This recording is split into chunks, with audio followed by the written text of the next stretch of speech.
Këto pamje tregojnë radhët e pensionistëve për të marrë abonen e posaçme që u mundoson të lëvizin falas në transportin publik,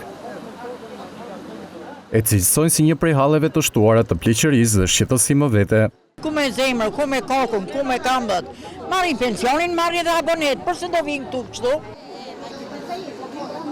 Thonë se u duhet të presin aty në radhë për minuta të tëra derisa të arrin sportelin dhe të kenë në dorë kartonin që u lehtëson kostot e lëvizjes me Urban. 3 orë fiks, që 1 orë, kam gjysmore. Për moshat e treta që janë më të prekur nga problemet shëndetësore, kjo bëhet edhe më shqetësuese me ngritjen e temperaturave ku janë të detyruar të qëndrojnë në diell.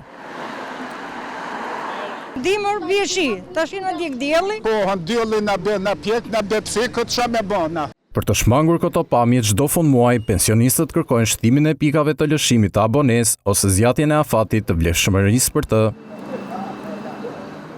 E bën 6 mujor ose 1 vjeçar në plakave. Po jo kështu të vim me çdo muj këtu. Të ketë më shumë pika, ja të muhabet kishim. Ta hapet një pikë e shkollës së bashkuar.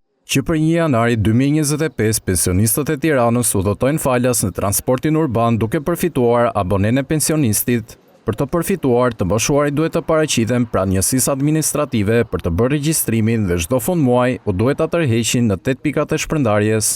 Ata duhet të kenë me vete kartën e identitetit dhe foto.